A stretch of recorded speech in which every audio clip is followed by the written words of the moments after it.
The smell of grilled ribeye filled my backyard as my family gathered for our Sunday barbecue, a tradition my late wife started over 30 years ago. I had just picked up my fork when my son-in-law smirked, swept his arm across the table, and sent my steak crashing onto the patio. "At your age, old man, you don't need steak." Everyone froze. I calmly picked up his luxury SUV key, walked to the pond, and dropped it in. "It's only a car key." The smell hit me the moment I stepped outside: charcoal smoke, hickory wood, and the faint sweetness of brown sugar from the dry rub I'd been mixing since 9 that morning. 43 years of Sunday afternoons had trained my nose to recognize that smell the way some men recognize the sound of a church bell. It meant one thing: family was coming. I'm Leo Sullivan, 63 years old, retired welder, 35 years at a structural steel plant outside Franklin, Tennessee. My knees sound like gravel in a tin can when I climb stairs.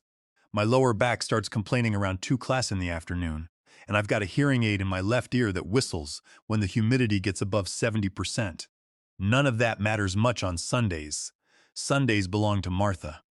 My wife started this tradition 30 years ago, back when Claire was barely old enough to reach the picnic table without standing on her toes. Martha believed, truly believed, the way she believed in morning coffee and public school teachers, that a family that eats together stays together.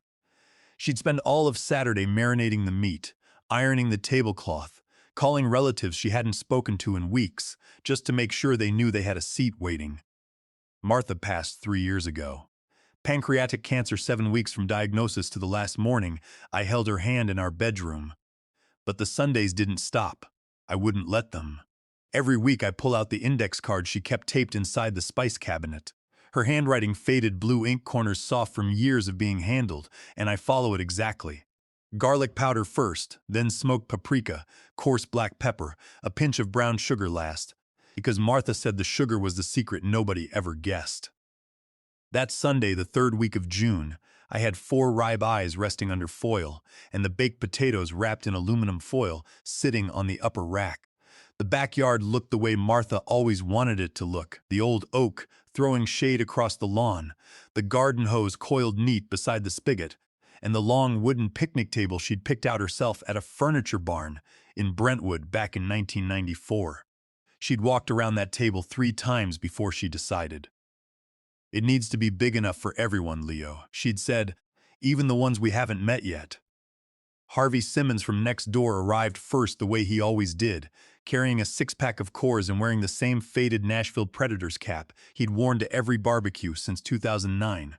Harvey was 68, a retired electrician, and had been my neighbor for 22 years. He'd been at Martha's funeral. He'd been at my kitchen table the week after, talking about nothing in particular for 3 hours, because he understood that sometimes a man just needs another voice in the room. "Smells like a Sunday," Harvey said, dropping into his usual chair at the end of the table. "Always does," I said. Claire arrived 20 minutes later with a bowl of potato salad covered in plastic wrap, her dark hair pulled back, wearing her nursing scrubs because she'd come straight from a half shift at Williamson Medical. My daughter, 36 years old, smart as a whip, with Martha's eyes and her mother's habit of talking with her hands when she got excited. Behind her came Brent. Brent Caldwell was 39, tall, square-jawed, with the kind of easy smile that real estate school must teach somewhere between contract law and commission structures. He sold luxury homes in the Brentwood and Franklin corridor, the kind of houses with 3-car garages and wine cellars that people who grew up in houses like mine spent their whole careers building. He was dressed in pressed khakis and a collared shirt on a Sunday afternoon, which told you something about him right there. He shook my hand the way men do when they want you to notice the firmness of their grip. "Leo," he said, "smells incredible out here." "Help yourself to a drink," I said. The afternoon moved the way good summer afternoons do, slow and easy, full of small talk, and the sound of the Cardinals game drifting out from the garage radio. Harvey argued with my nephew Toby about truck engines. Claire told a story about a kid at the hospital who'd swallowed a Lego brick and the look on the parents' faces when the X-ray came back. I laughed until my eyes watered. Then Brent set his glass down and looked at my plate. I just cut into the first ribeye, cooked exactly the way Martha liked it. medium with a dark crust when Brent leaned back in his chair and said loud enough for the whole table to hear. "That's a pretty serious steak for a man your age, Leo." Looked up. He was smiling, but his eyes weren't. "I earned it," I said. "Sure, sure." He reached across the table, I thought, for the barbecue sauce, and his forearm swept clean across my plate. The ribeye, the baked potato, the corn on the cob, everything went over the edge and hit the stone patio with a crack that stopped every conversation at once. Brent glanced down at the mess on the ground. Then he shrugged, picked up his burger and said, "At your age, skipping the red meat isn't the worst idea in the world." Nobody laughed. Not Harvey, not Toby, not Claire. I sat there for a moment, hands flat on the table, feeling the heat rise up through my chest into my throat. 63 years old, and the first instinct my body had was to apologize. Isn't that something another man humiliates you in your own backyard? And your gut reaction is to smooth it over so nobody feels uncomfortable. Martha would have hated that about me. I looked at the mess on the patio. 3 hours of preparation on the ground. Martha's dry rub soaking into the concrete, and then I looked at the table. Brent's key fob was sitting right next to his glass. Black leather BMW logo. The SUV he'd parked in my driveway was worth more than I'd made in 3 years at the plant. I picked up the key fob. Brent frowned. "Leo, what are you?" I walked to the edge of the pool, 8 feet of water, still and blue in the late afternoon sun. Clear as throat, I held the key fob over the surface for exactly 1 second. Then I let it go. It hit the water with a clean, quiet splash and disappeared. I turned around, it's just a car key. Brent's face went the color of raw dough. He shot up from his chair so fast it scraped back across the stone. "Are you out of your mind?" "Probably not," I said. Claire was on her feet, her potato salad spoon still in her hand, staring at me with an expression I hadn't seen on her face since she was 16, and I'd told her she couldn't go to a concert in Nashville on a school night. Not concern, not worry about her father, something closer to embarrassment. "Dad," she said, and the way she said it, tight, controlled, like she was already doing damage assessment, told me everything I needed to know about which direction this was going to go. Brent was pacing along the edge of the pool, staring into the water, pressing both hands against the sides of his head. "Do you know what that key cost to replace?" "That's a BMW, Leo. It's not a car key," Harvey said from the end of the table, very calmly. "That's what Leo said," Brent pointed at him. "You stay out of this." "I'm just agreeing with the man," Harvey said, and took a long sip of his Coors. I walked back to my chair, sat down, and looked at my empty plate. The afternoon had gone quiet in a way that had nothing to do with peace. It was the quiet of a room where everyone is waiting for someone else to say the thing nobody wants to say. Claire was still staring at me. Her eyes were bright, her jaw set, and in all the noise of Brent pacing and my nephew pretending to study the grass, and Harvey examining his beer can like it, held the answers to the universe. I realized that my daughter hadn't once asked whether I was okay. Not once. The last guest pulled out of my driveway a little after 7. I stood on the back porch and listened to the neighborhood settle into evening. A lawnmower 2 streets over the Murphy kids, down the block shooting hoops in their driveway. A mockingbird somewhere in the oak tree doing its best impression of a car alarm. Franklin, Tennessee on a Sunday night sounds like the world is trying very hard to convince you everything is fine. I went inside and started cleaning up. There's a rhythm to cleaning up after a barbecue that I've always found steadying. Stacker the plates, wrap the leftover potato salad, scrub the grill grates while they're still warm enough to loosen the char. Martha used to stand beside me at the sink, drying whatever I washed, talking about the afternoon. Who said what? Who seemed tired whether my brother Dennis was finally going to fix that rattling exhaust on his pickup. I could still feel the absence of her beside me at the sink. The way you feel a missing tooth with your tongue. Constant specific. I was rinsing the last serving tray when my phone rang. Claire. I dried my hands on the dish towel, the one with little roosters on it that Martha bought at a craft fair in Lipper's Fork, and answered. "Hey, sweetheart, Dad." Her voice was controlled, measured, nurse voice. The one she used when she didn't want a patient to see her worried. "I need to ask you something. Go ahead." The key fob a short pause. "Do you have any idea what that's going to cost to replace?" I set the dish towel on the counter. Outside, the mockingbird switched from car alarm to something that sounded almost like a song. I imagine it'll cost what it costs, I said. Dad, those BMW key fobs are programmed to the specific vehicle. It's not like going to the hardware store and getting a spare cut. Brent already called the dealership. They're talking about $450 minimum. Claire, I said. He knocked my dinner onto the ground. I know what happened in front of everyone. Dad, I know. Her voice tightened at the edges. But you throwing his key into the pool, doesn't it? Doesn't make things better. It just makes everything more complicated. I pulled out the kitchen chair at the end of the table. My chair, the one with the slightly uneven leg that Martha kept meaning to fix and never got around to, and sat down. Across the table, Martha's chair was empty. Same blue cushion she'd picked out at Target 6 years ago. Same small scratch on the front leg where Claire had dragged it across the floor when she was 8 years old, trying to reach something on the counter. Sweetheart, I said, you called me right now tonight after what happened, and your first question was about the key fob. The line went quiet enough that I could hear her breathing. I'm asking because Brent is upset, she said finally.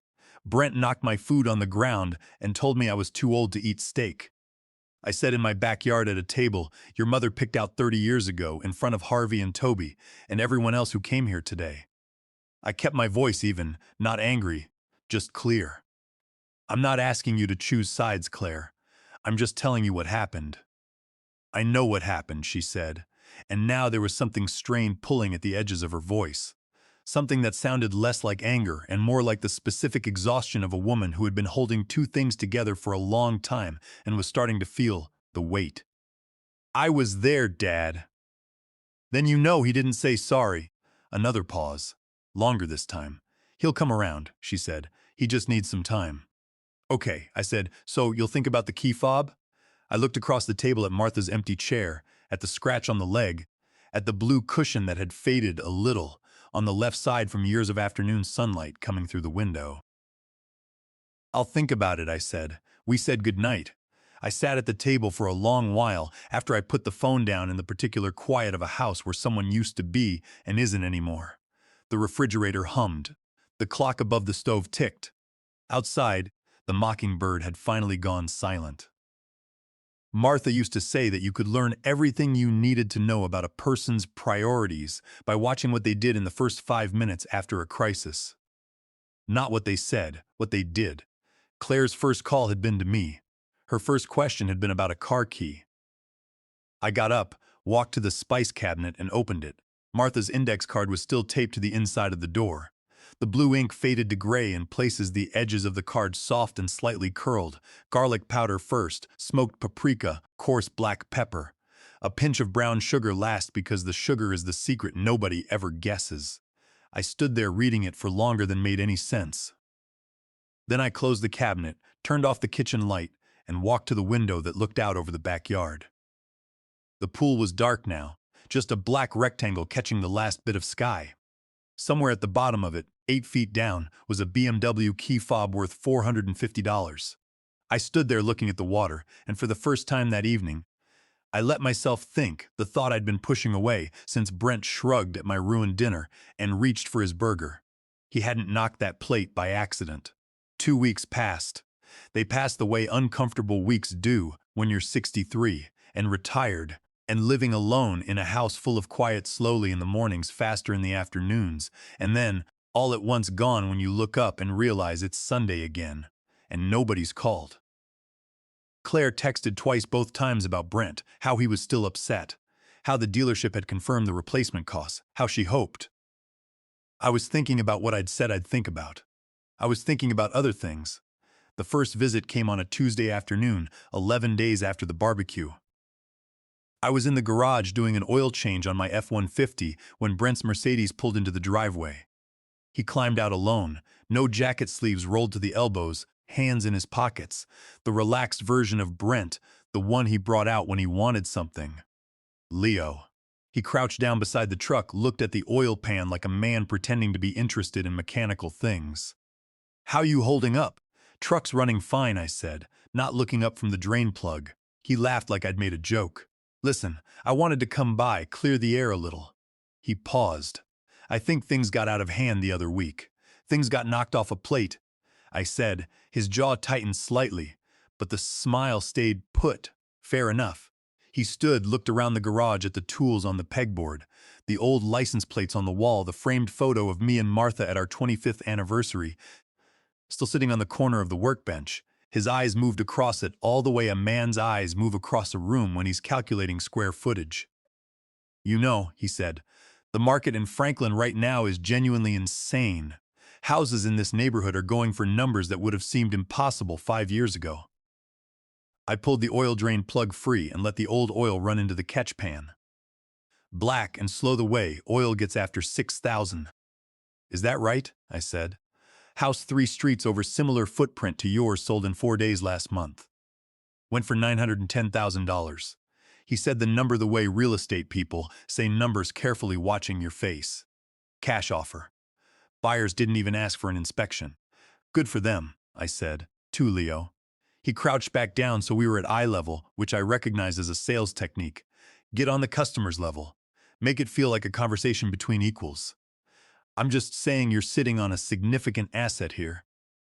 You've got equity that most people your age would, Brent, I said. I set the wrench down and looked at him directly for the first time since he'd pulled into the driveway. I built this garage with my own hands in 2004.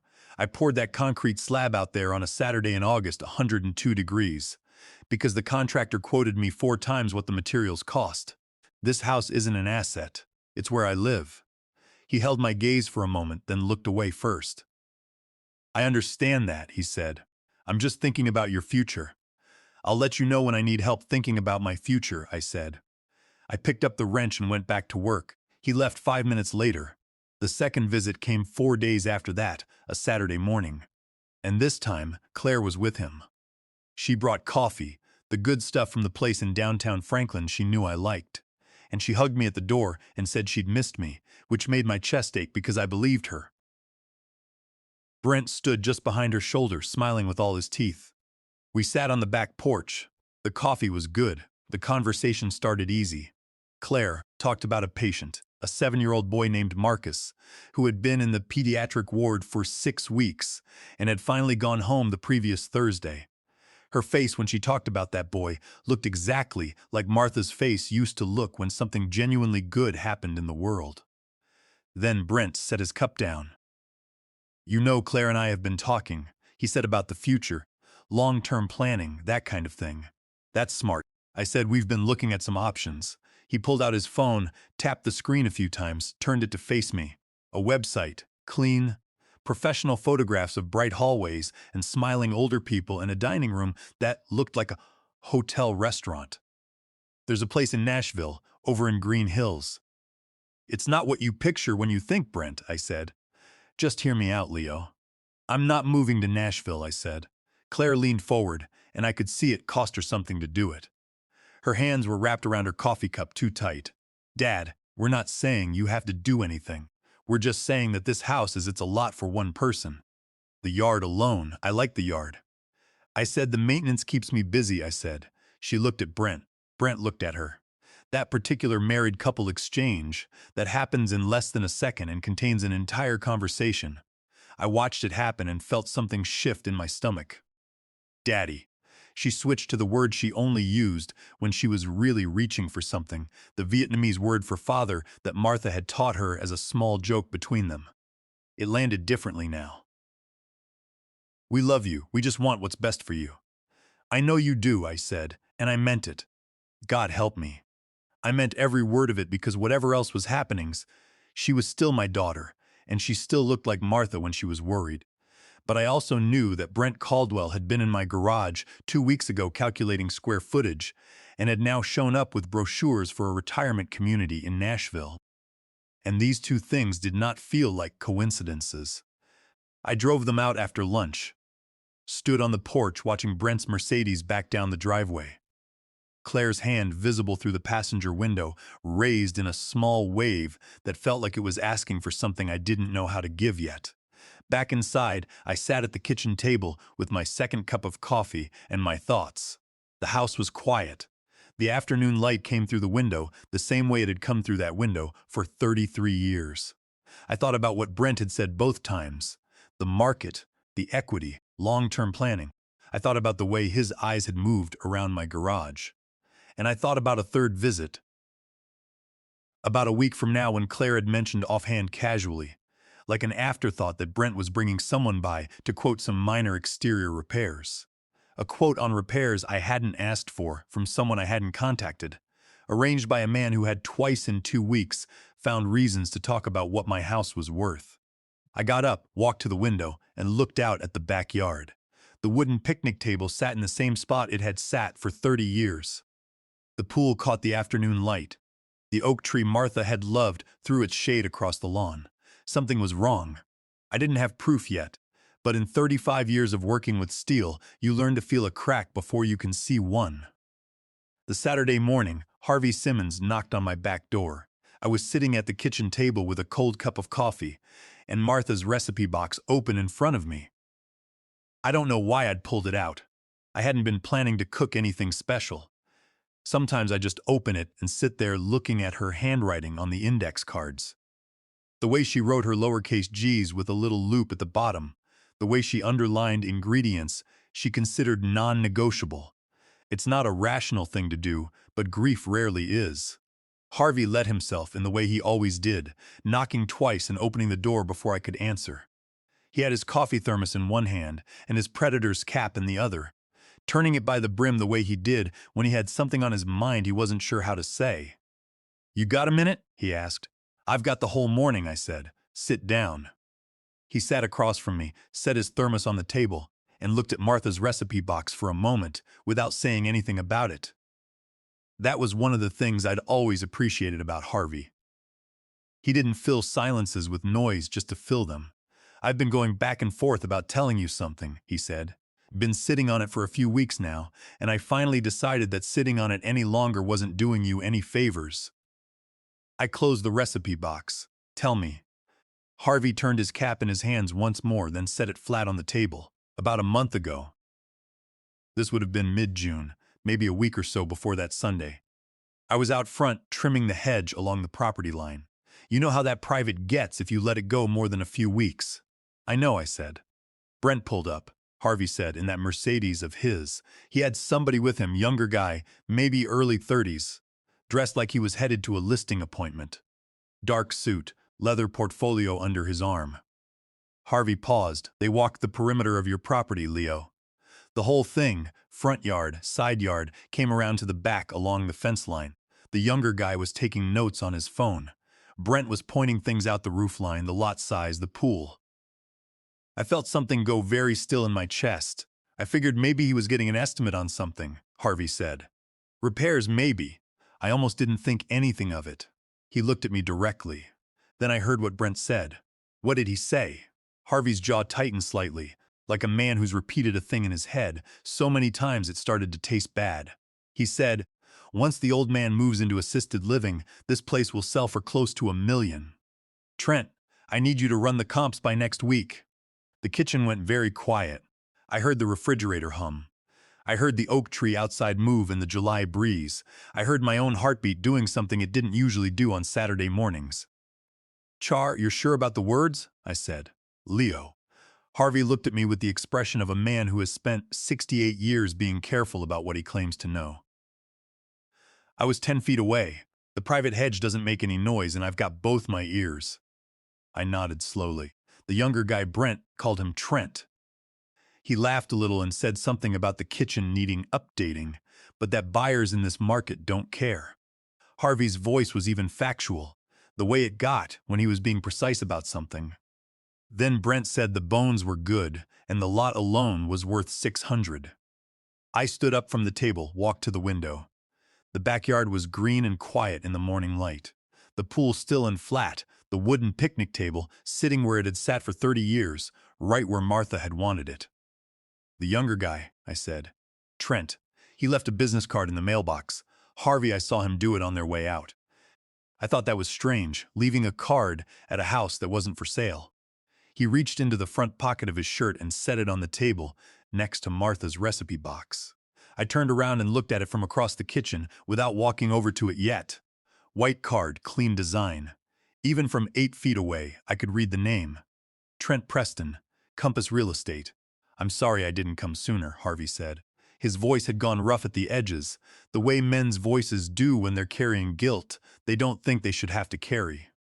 I kept thinking maybe I misheard. Maybe there was some explanation.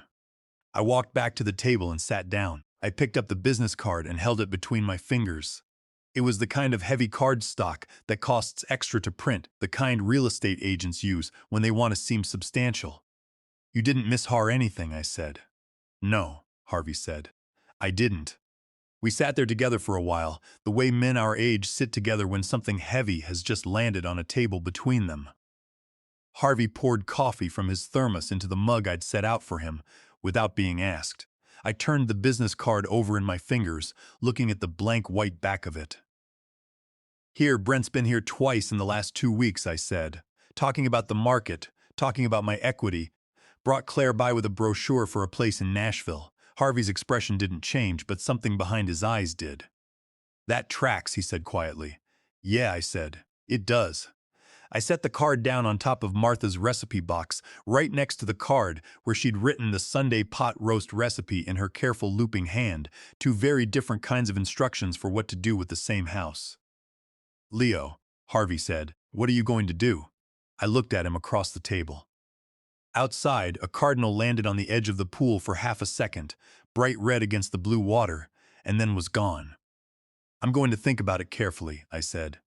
"And then I'm going to do something about it." Harvey nodded, like that was the right answer. He picked up his coffee and didn't say anything else. That was another thing I'd always appreciated about him. He knew when the talking was done. Harvey left around 10:30. I stood at the kitchen window and watched his back disappear through the gap in the hedge between our yards, his predator's cap back on his head, his thermos swinging at his side. Then I sat back down at the table and looked at the business card. Trent Preston, Compass Real Estate, Franklin, Tennessee. There was a phone number, a website, a small compass logo in the upper left corner that I assumed was meant to suggest direction guidance. The idea that this man could point you somewhere useful. I turned it over, blank on the back, except for a faint watermark of the same logo. I didn't reach for my phone.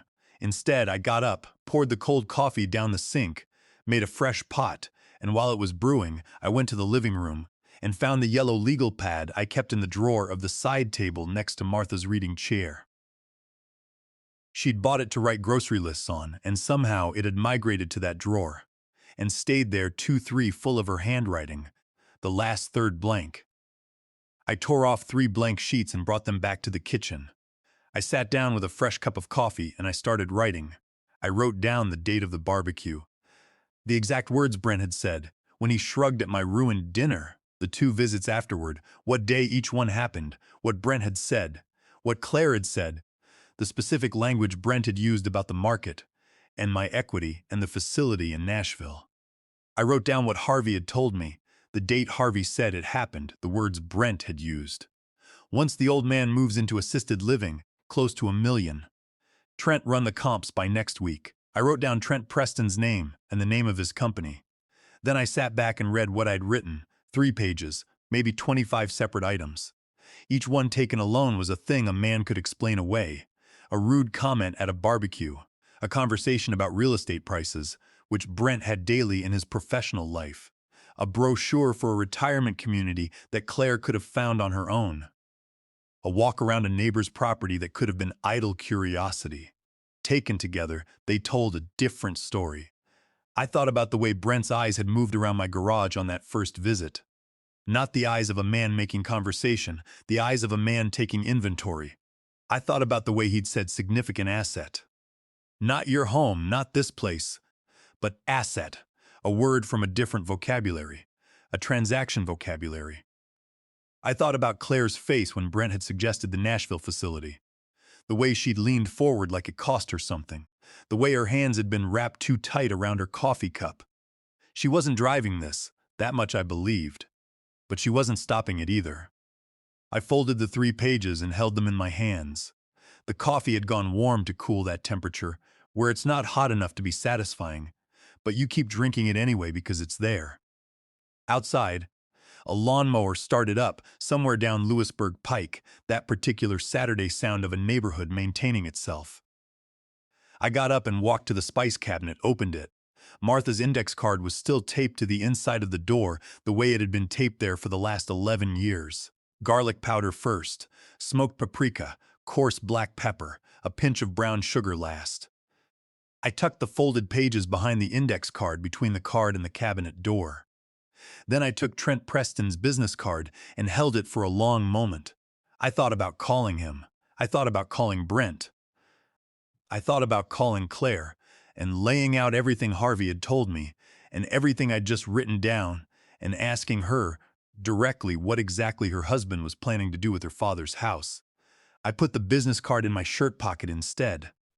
There was someone else I needed to call first, someone who had sat across from me in a small office on Fifth Avenue South in downtown Franklin 3 years ago, and helped me understand what Martha's passing meant in legal terms. Someone who had answered every question I had that day with patience and without condescension, who had handed me a box of tissues without making a production of it, who had told me at the end of that appointment that his door was always open if I needed anything. I hadn't needed anything since. Tomorrow morning, I decided I would need something. Oliver Vance's office was on the second floor of a converted Victorian on Fifth Avenue South, 3 blocks from the Franklin Courthouse, sandwiched between a title company and an insurance agency that had been in the same spot since 1987. I'd been there once before 3 years ago, the month after Martha died. The office smelled the same way it had then, old wood coffee and something faintly like lemon polish. The kind of smell that belongs to a place where serious things get handled seriously. Oliver was 57, trim with close-cropped silver hair, and the unhurried manner of a man who had learned probably through experience that urgency rarely improved a legal situation. He'd handled estate law in Williamson County for nearly 30 years. He'd processed Martha's will, her retirement accounts, the transfer of the joint savings into my name. He'd done all of it without making me feel like I was being managed. His assistant showed me in at 9:15 on Monday morning. Oliver stood when I came in, shook my hand, and gestured to the chair across from his desk, the same chair I'd sat in 3 years ago. "Leo," he said, "good to see you. I wish it were under better circumstances." I sat down. "You could tell from the phone." "You said it wasn't urgent, but you needed to come in soon," he said, settling back into his own chair. "In my experience, that usually means it's urgent." I told him everything, the barbecue, the visits, what Harvey had seen and heard, the business card. I told it the way I'd written it on the legal pad, in order with dates without editorializing. Oliver listened the way good lawyers listen, which is without expression, taking occasional notes on a yellow pad of his own. When I finished, he set his pen down and folded his hands on the desk. "Brent Caldwell contacted my office," he said. My hands tightened on the arms of the chair. "4 times, Oliver said. "Over the past 3 months." He opened a folder on his desk. I could see it was a call log, his assistant's handwriting in blue ink. "The first call was in April. He identified himself as your son-in-law. He said he had some general questions about estate planning." "What kind of questions?" Oliver looked at the log. The first call, he asked, "What happens to a homeowner's property if the owner is declared legally incapacitated? Who controls the asset? Whether the family can make decisions about selling?" My jaw tightened. So the second call was 2 weeks later. Oliver said he asked about the inheritance process, specifically if you were to pass away, and Claire was the primary beneficiary. What would the timeline look like for transferring the deed? Whether probate would be required, how long it typically takes. He was asking how long it would take to get his hands on my house. I said that would be one interpretation. Oliver said carefully. The third call was in May. He asked whether it was possible for a family member to petition for guardianship over an elderly parent who was, and I'm reading his exact words here, showing signs of diminished capacity. The room felt smaller than it had a minute ago. "What did you tell him?" I asked. "Hi, Tyon. I told him what I'm legally required to tell anyone who calls this office, asking questions that may relate to a current client.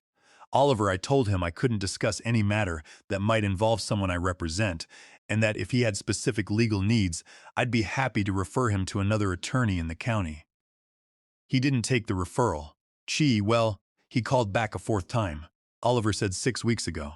This time he asked whether Tennessee law allowed a power of attorney to authorize the sale of real property, while the original owner was still living, specifically if that owner had been moved to a memory care facility. I stood up from the chair. Didn't mean to. My knees straightened before I'd made a conscious decision to stand the way a body sometimes reacts before the mind is finished processing something. He's not waiting for me to die, I said. He's building a case to have me declared incompetent. Oliver looked at me steadily. I think you should sit back down, Leo. I sat. I want to be precise, Oliver said. I don't know what Brent Caldwell's intentions are. What I know is that the questions he asked, taken in sequence, represent a fairly coherent line of inquiry into the legal mechanisms by which an elderly homeowner can be separated from control of their property while still alive. He paused. That's not a standard set of questions from a concerned son-in-law. No, I said it isn't. Oliver picked up his pen again. Now, I called you because I felt you had a right to know someone was asking these questions, but I also called you because there's something you can do about it. He looked at me over the rim of his reading glasses. The question is, what outcome you want? I thought about Martha's recipe box on the kitchen table. I thought about the scratch on the leg of her chair. I thought about the wooden picnic table she'd picked out at the furniture barn in Brentwood in 1994.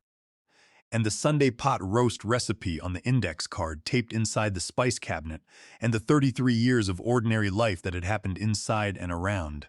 And because of that house on Lewisburg Pike, I want to make sure that what Martha and I built together can't be taken apart by someone who never helped build it, I said.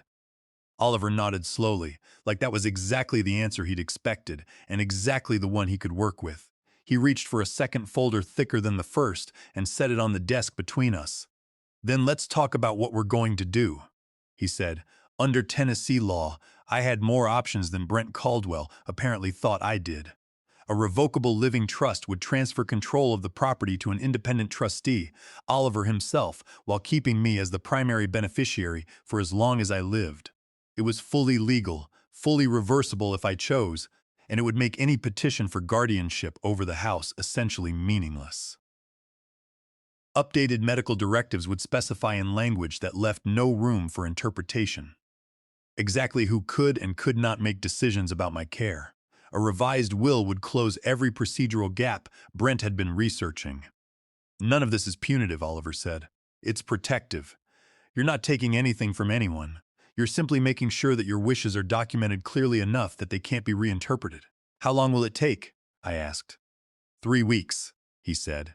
Maybe 4. I looked at him across the desk. Outside, a truck rumbled down Fifth Avenue South, and somewhere in the building, the old radiator clicked and settled. Start today, I said. Oliver uncapped his pen and pulled the thick folder closer. For the first time since Harvey had sat down at my kitchen table on Saturday morning and started turning his predator's cap in his hands, I felt something in my chest that wasn't dread. It wasn't relief exactly. It was something closer to purpose. A man who spent 35 years working with structural steel learns one thing above everything else. The best time to reinforce a joint is before the weight comes down on it. The weight was coming. I could feel it. But I wasn't going to be standing on the wrong side of it when it did. The Wednesday after I met with Oliver, Claire showed up at my front door at 6:15 in the evening carrying a container of leftover pasta from the restaurant she and Brent liked in Brentwood. She was alone. That was the first thing I noticed. No Brent behind her. No sound of his Mercedes, and the just Claire standing on my porch in her blue nursing scrubs with dark circles under her eyes and a container of food she held out like a peace offering. I made too much, she said, or the restaurant did. Either way. Come in. She set the pasta on the counter and looked around the kitchen the way people look around a room they grew up in when they haven't been in it for a while. Checking that things are where they're supposed to be, that the world is still organized the way they remember it. Her eyes landed on Martha's recipe box beside the stove. They stayed there for a moment. You doing okay, Dad? I'm doing fine, I said. Sit down. I'll make coffee. She sat in her usual chair, not Martha's. She never sat in Martha's even now, and watched me move around the kitchen. I could feel her working up to something. Claire had never been able to hide it, even as a child. When she had something difficult to say, she got very still and very careful, like she was carrying a full glass of water across a slippery floor. We talked about her week first. A difficult case on the pediatric ward. A 4-year-old with a heart condition who had finally stabilized after 2 weeks of uncertainty. Claire's voice went soft and grateful when she talked about that little girl going home. That softness was Martha in her pure and unchanged, and it made my chest ache in the good way and the bad way simultaneously. She wrapped both hands around her coffee mug. "Dad," she said, "I have something to tell you." I looked at her across the table. Her eyes filled up so fast it surprised her. She blinked hard, pressed her lips together, then let out a breath that shook slightly at the edges. Her right hand moved from the mug to her abdomen, just rested there, flat and instinctive, the way hands know things before minds do. "I'm pregnant," she said. 4 months. The word hit me somewhere behind the sternum and spread outward like heat. 4 months. That meant since March. That meant she'd been carrying this since early spring, through everything, through the barbecue, and the visits, and the phone calls and all of it. I got up from my chair, walked around the table. She stood up to meet me and I held her the way. I'd held her when she was small and the world had been too big and too loud. Her head against my shoulder, my arms around her, her crying quietly against my collar in that specific way. She'd cried since she was 3 years old, breaths uneven and close together. "A baby," I said. "A baby," she said, and laughed a little through the tears. We stood like that for a while. I felt her breathing slow down and even out. Outside the kitchen window, the evening light was going golden across the backyard, falling across the old picnic table and the surface of the pool. She pulled back and wiped her face with the back of her hand, smiling the way people smile when they've been crying and want to indicate they're fine now. "Brent's excited," she said. "I imagine he is," I said. Something in my voice must have landed slightly flat, because she looked at me with an expression that was searching and careful at the same time. "Dad, I know things have been tense." "They have," I agreed. "I want the baby to know its grandfather," she said. Her voice cracked on the last word just slightly. I want Sunday dinners. I want the smell of that grill in the backyard. I want this house to be something the baby grows up knowing." I looked at my daughter's face. Martha's eyes. Martha's way of meaning every word she said. And I believed her completely. Every syllable of it. She left around 8:30. I walked her to her car, watched her back out of the driveway, waved at the taillights until they turned the corner onto Lewisburg Pike. Then I went to the garage. I didn't turn on the overhead light right away. I just sat on the old wooden stool beside the workbench in the dark, listening to the neighborhood settle into night. The framed photo of me and Martha at our 25th anniversary was a pale rectangle on the shelf to my right. I didn't need the light to know what it looked like. Martha laughing because I'd burned the first batch of burgers. Me looking at her instead of the camera. Brent had known about the pregnancy since March. He'd started calling Oliver Vance's office in April. I sat with that sequence for a long time in the dark. A man who loved his wife and was expecting a child would have led with that news. He would have called me or brought Claire over to tell me together, or at minimum mentioned it in the weeks of visits and conversations that followed. Instead, he'd mentioned the market, the equity, the facility in Nashville. He was going to use this baby the same way he used everything else as leverage. Sign the papers, sell the house, move into the facility. Do it for the baby. Do it for Claire. Do it for the family. I pressed my palms flat against the workbench and stared at the dark shape of the garage wall. "I won't let that happen," I said to Martha, to the dark. To whatever part of her might still be in the corners of this garage, she'd always teased me about loving too much. "Not to this house, not to this family." My phone buzzed on the workbench. A text from Oliver Hull. "Leo, first documents are ready for your review. Can you come in Thursday morning?" I picked up the phone, typed back, "I'll be there at 9. Then I set the phone down and sat a while longer in the dark, thinking about a baby who didn't have a name yet and a house that had been someone's home for 33 years, and the difference between a family and a transaction. The paperwork Oliver told me on Thursday morning was going to feel like a lot. He wasn't wrong. Over the following 3 weeks, I sat across from Oliver Vance's desk more times than I'd sat in a doctor's office in the previous 5 years. Each meeting was 2 hours, sometimes 3. Each one produced documents dense, careful, precise, in the way legal documents are precise, which is to say they say exactly what they mean and leave no room for someone to decide they mean something else. The first thing we established was the revocable living trust. Oliver explained it to me in plain language, which I appreciated. You transfer the house legally on paper into the trust. He said, the trust is its own entity. I become the independent trustee, which means I manage it according to your instructions. You remain the primary beneficiary, meaning you live there, you maintain it. Nothing changes in your daily life. But the house is no longer owned by Leo Sullivan, the individual.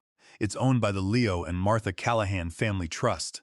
He set his pen down, which means that any legal action aimed at Leo Sullivan, the individual, any petition for guardianship, any argument about your capacity to manage assets has no effect on the house. They're separate entities under Tennessee law. Sticking. Brent can't petition to sell a house. He doesn't have legal standing to contest. I said, correct, Oliver said. And since Claire is not named as trustee, her signature isn't required for any property decision either. I sat with that for a moment. She's still in the will. Of course, Oliver said. The trust doesn't change what happens after you're gone. It only protects what happens while you're here. The second document was the updated medical directive. Under Tennessee law, a medical directive, sometimes called a living will, specifies exactly what medical interventions you do and don't consent to, and more importantly designates who has the legal authority to make healthcare decisions if you can't make them yourself.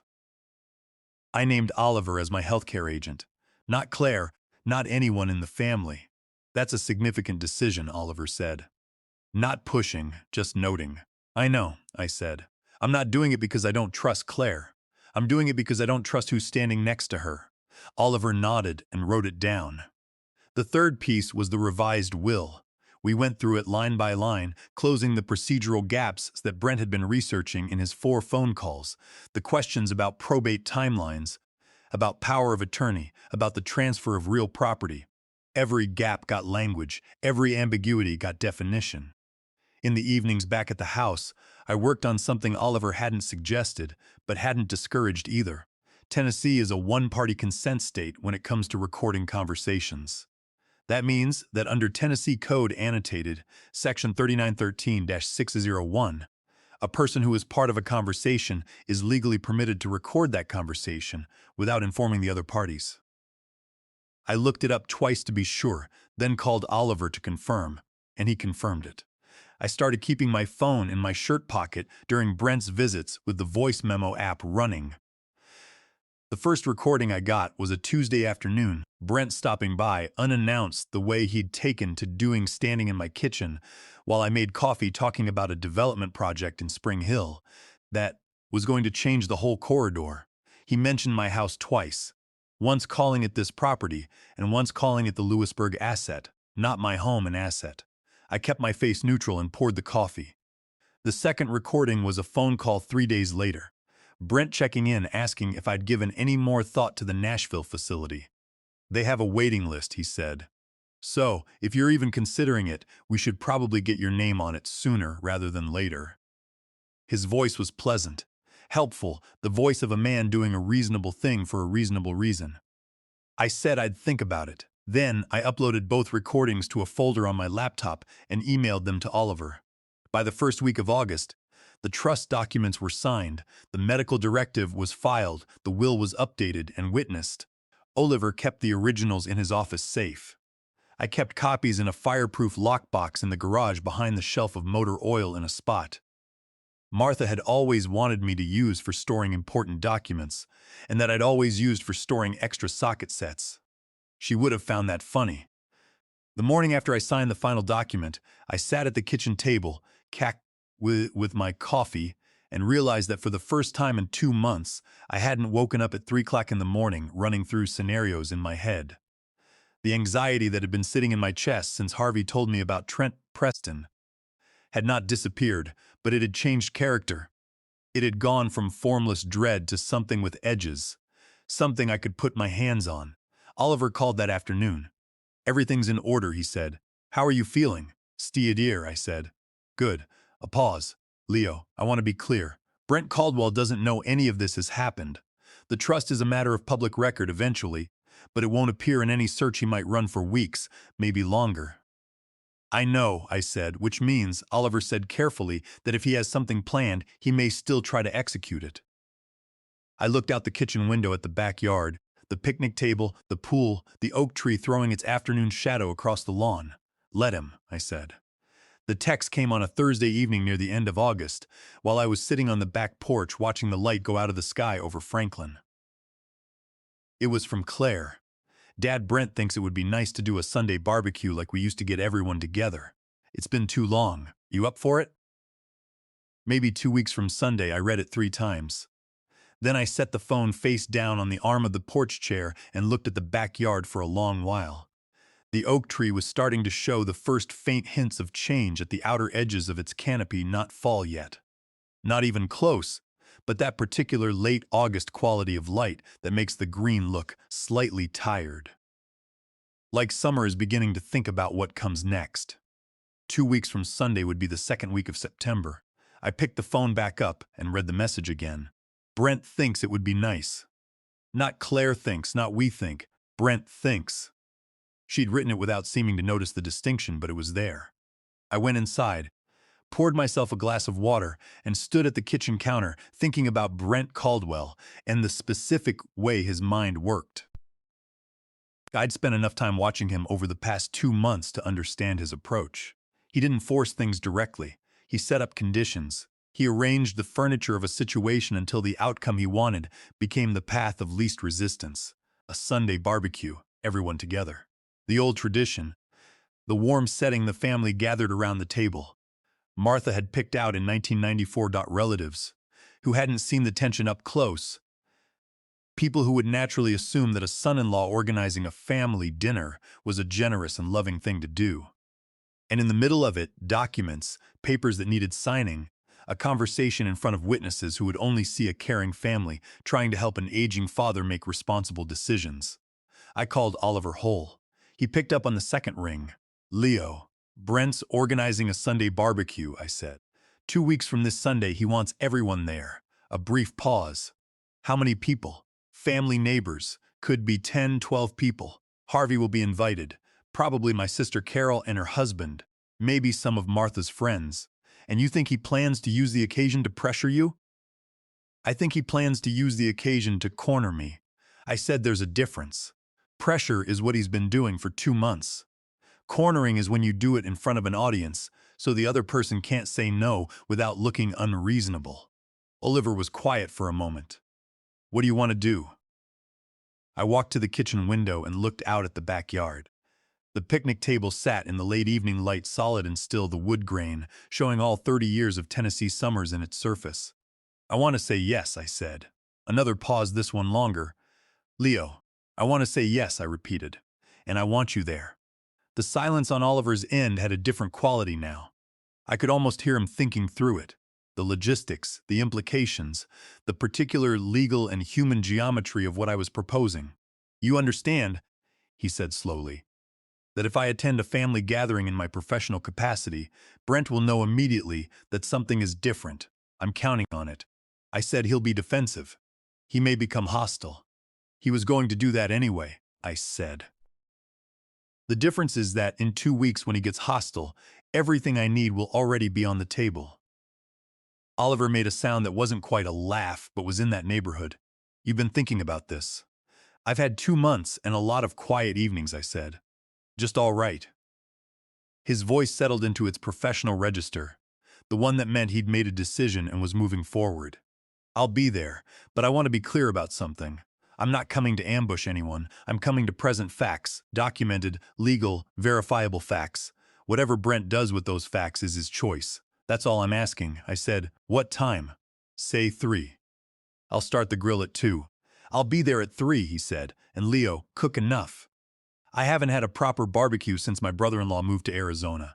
I almost smiled at that. Almost, I'll make sure there's plenty. We hung up. I stood in the kitchen for a moment, phone still in my hand, looking at Martha's recipe box on the counter. Then I picked up my phone and texted Claire back. Tell Brent that sounds good. Make sure everyone comes. The more the better. I set the phone on the counter and opened the recipe box. Pulled out the index card for the dry rub, the one Martha had written in her careful looping hand.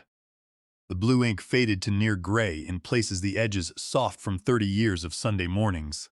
Garlic powder first, then smoked paprika, coarse black pepper, a pinch of brown sugar last. I was going to need 4 pounds of ribeye at minimum, maybe 5. Martha always said the secret to a good Sunday barbecue was preparation. You didn't wait until Sunday morning to think about what you were going to cook. You planned it out. You got everything you needed ahead of time. You made sure that when the moment came, you were ready. She was talking about meat and seasoning, but she was also, I thought, talking about everything else. I put the index card back in the box, closed the lid, and started making a grocery list. 2 weeks from Sunday, Brent Caldwell was going to sit down at the table Martha had picked out in 1994 and try to take apart everything we had built. He had no idea that the table and everyone sitting around it was already ready for him. The grocery run took me 40 minutes on Monday morning. I drove out to the butcher on Mac Hatcher Parkway, not the supermarket, the actual butcher, a place called Caldwell's that had been in the same spot since 1978, and where the man behind the counter still knew your name if you came in more than twice. I ordered 5 pounds of bone and ribeye cut 1.25 inches thick, the way Martha always specified. The butcher, a heavy-set man named Jean, with forearms like fence posts, wrapped each steak individually in white butcher paper and stacked them in a bag without being asked. "Special occasion," he said. "Something like that," I said. I stopped at the hardware store on the way home and picked up a new bag of hickory chunks for the smoker box. Martha had always insisted on hickory. She said the smoke had to have personality. That plain charcoal was fine for weeknights, but Sundays required something with character. Back home, I started the week. The way I always started the week before a big Sunday, methodically and without rushing. Monday, I cleaned the grill, scraped the grates, checked the propane on the side burner even though I'd be using charcoal. Tuesday, I pulled the picnic table away from the tree and scrubbed it down with soapy water, let it dry in the afternoon sun. The wood was holding up well, still solid at the joints. The grain weathered silver gray, in the way old Tennessee oak gets when it's been through enough summers to stop caring about appearances. Wednesday evening, Harvey came over. He didn't knock. He came around the side of the house the way he always had for 22 years, appearing at the back corner of the yard like he'd materialized out of the hedge. "You actually cleaning that table?" he said, watching me apply a coat of teak oil to the surface. "Every year," I said, "Martha's rule." He pulled up a lawn chair and sat down, stretching his legs out in front of him. The evening was warm and soft, the kind of late August air that feels like summer making a last argument for itself before September arrives and wins. "Leo," he said, "you want to tell me what's actually happening Sunday?" I kept working the oil into the wood with a clean rag, moving in slow circles, the way the instructions said to, even though Martha had never read any instructions in her life, and her table had always looked better than everyone else's. "Brent's planning to use it," I said. "The gathering. He's going to bring paperwork. He's going to wait until everyone's comfortable and the food's good and the mood is warm. And then he's going to lay something on the table and make it very difficult for me to say no without looking like the difficult one." Harvey's jaw tightened. "And you're going to let him do that?" "I'm going to let him start." I said there's a difference. I told him what I needed from him. Not much, just the truth. Exactly as he told it to me that Saturday morning in July. The walk around the property, Trent Preston with his leather portfolio. The words Brent had. Harvey listened, and when I finished he nodded once, the way a man nods when he's already decided. "I'll say what I saw and what I heard," he said, "same as always." "That's all I need," I said. Thursday, I pulled Martha's recipe box out and spent an evening going through the index cards. Not just the dry rub, all of them. The potato salad recipe with the note in the margin that said, "Add more mustard than you think you need." The corn salad she made every summer with the cherry tomatoes from the garden. The sweet tea recipe with the handwritten reminder that said, "Do not use the yellow pitcher, it leaks." I still had the yellow pitcher. I still used the right one. Friday evening, I sat in the garage with the album Martha had kept on the bottom shelf of the bookcase in the living room. The one that started with our first apartment in 1989 and ended somewhere around 2018 when she'd stopped printing photographs because she said printing them made her feel old. I turned to the pages from the early 90s. Martha at the first Sunday barbecue 1994, standing beside the picnic table the week after we'd brought it home, grinning like she'd won something.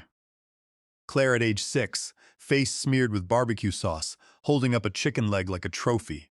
Me at the grill, younger, more hair, looking at the camera with the expression of a man who has no idea how good he has it. I closed the album and sat with it in my lap. "We built something real, Martha," I said. "I'm going to make sure it stays that way."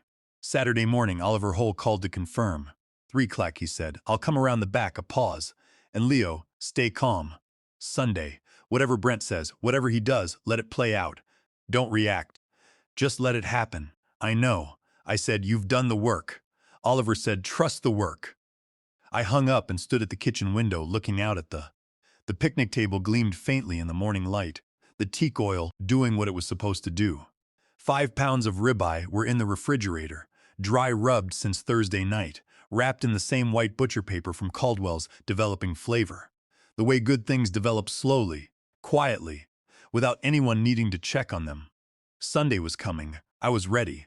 The first car pulled into my driveway at 1:15.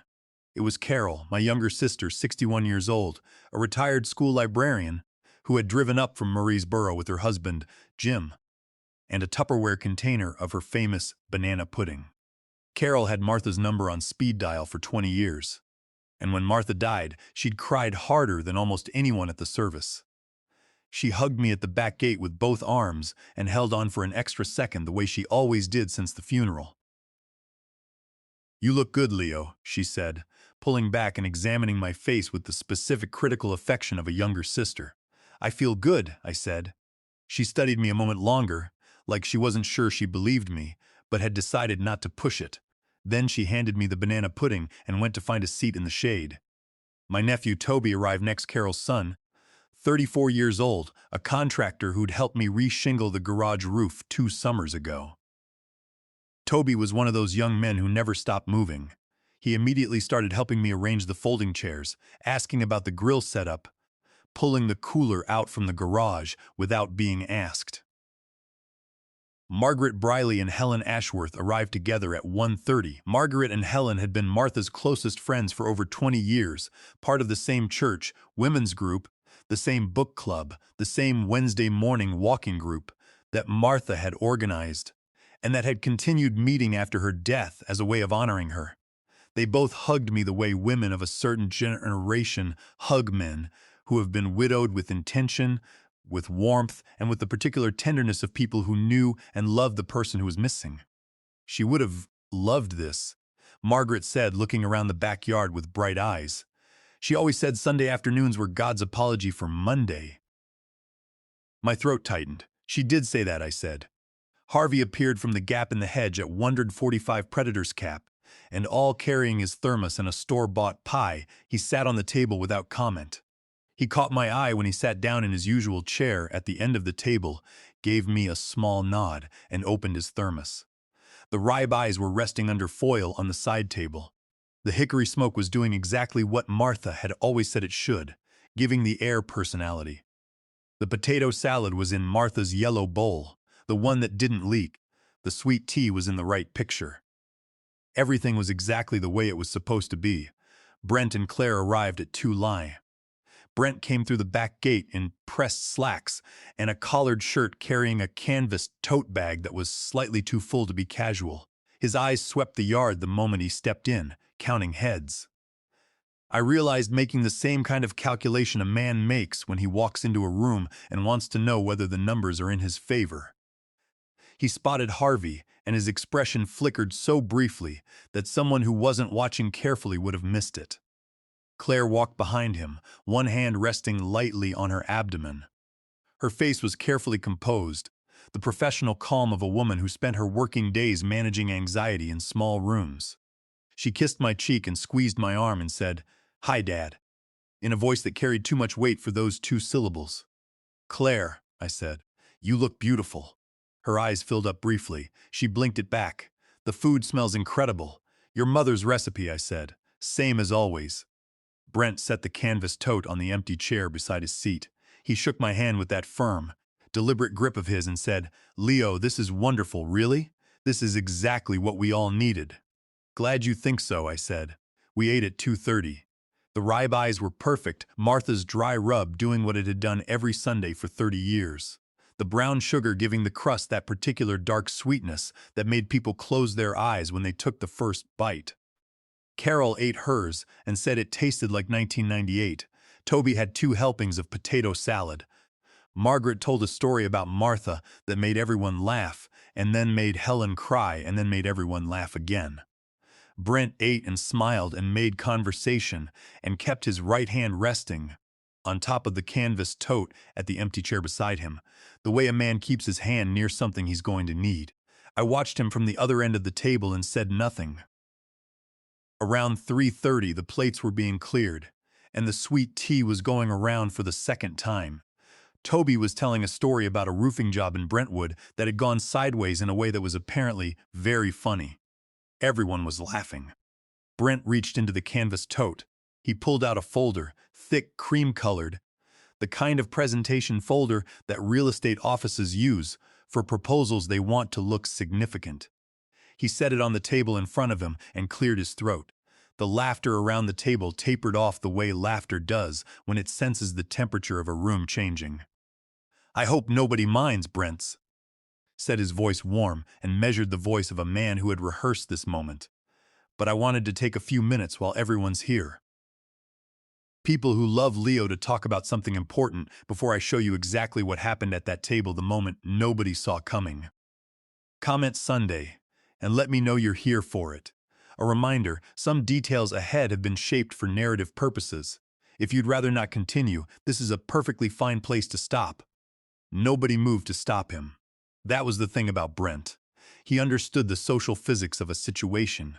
He knew that in a gathering like this, with food on the table and family in the chairs and the warm residue of a good afternoon still in the air, the person who speaks with calm authority is the person everyone instinctively defers to. He'd built a career on it. He opened the folder. Inside were 3 documents neatly separated by colored tabs. He didn't pick them up immediately. He let the folder sit open, visible, but not yet pushed forward, the way a negotiator lets an offer breathe before making the other party respond to it. Leo has meant everything to this family. Brent began, and his voice had that quality of genuine warmth that I had learned over the past 2 months to distrust completely. He built this home. He raised an incredible woman. He glanced at Claire, and Claire's expression was complicated, in the way expressions get when they're carrying more than one emotion and don't have room to put all of them. And now that Leo is getting older, we all want to make sure he's protected, that he's taken care of, that the decisions that need to be made get made while everyone is still healthy and clear-headed and able to make them well. Margaret looked at me. I gave her a small, calm smile. Brent laid his hand flat on the folder. I've been working with a senior transition specialist. That's someone who helps families plan for the next chapter. And what we've put together is something that protects Leo's interests, makes sure his finances are managed responsibly, and gives Claire and me the ability to make sure he always has what he needs. He paused. The house would be put into a managed sale process. Leo would move to a wonderful facility in Green Hills. I've toured it myself. It's genuinely exceptional.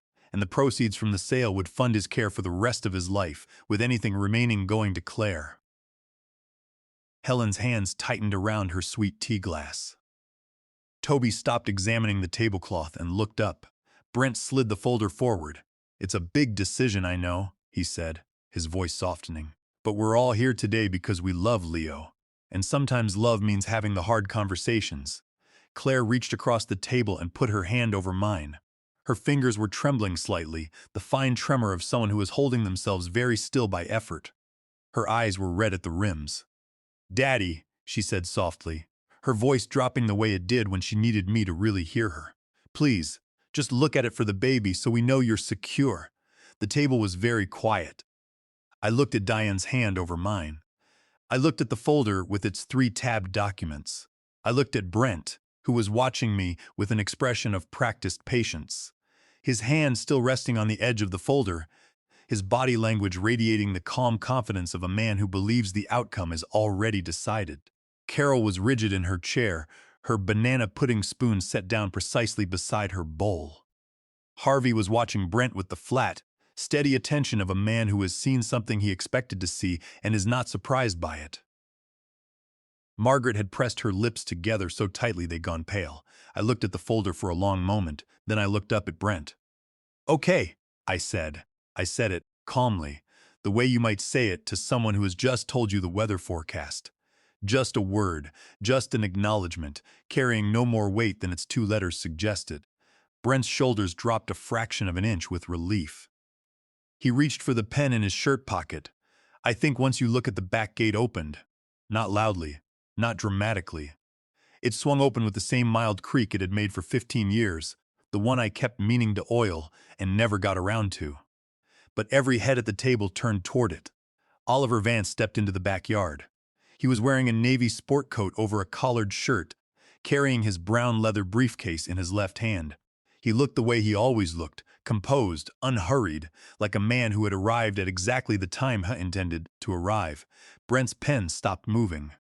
"Good afternoon," Oliver said pleasantly to the table in general, to no one in particular. His eyes found mine. I gave him the same small nod he'd given me across many desks. Brent's voice came out slightly tighter than before. "Who is Leo? Who is this?" I looked at Brent across the table, across 30 years of Sunday afternoons, across the folder with its 3 tabbed documents and its colored transitions and its plan for dismantling everything Martha and I had built. "This," I said, "is my attorney." Brent's face did something complicated. The warmth drained out of it in the specific way. Warmth drains from a performance when the performer realizes the audience already knows the ending. Oliver set his briefcase on the corner of the table politely, carefully without displacing anything, and introduced himself to the group with the same professional ease he brought to every room he entered. He shook Carol's hand. He nodded to Harvey. He smiled at Margaret and Helen. Then he set his briefcase flat, unlatched the clasps with 2 clean clicks, and looked at Brent Caldwell with the expression of a man who has been looking forward to this conversation for quite some time. "Mr. Porter," he said pleasantly, "I'm glad you suggested everyone be here today. This is going to save us all a great deal of time." Brent's grip on his pen tightened until his knuckles went pale. Claire looked at her husband, then at Oliver, then at me, and in her eyes I saw the first real crack in the careful composure she'd been maintaining all afternoon. Not anger, not blame, something rarer than either of those. The expression of a woman who is beginning to understand that the story she's been living inside has a different shape than she thought. "Leo," she whispered. "What's going on?" "The truth," I said quietly. "That's all. Just the truth." Oliver set his briefcase on the corner of the picnic table. Not at the center, not in front of Brent's folder. At the corner, present visible, but not aggressive. A statement, not a threat. At least not yet. He introduced himself to Carol first. Extended his hand, said his name. Said he'd worked with Leo for several.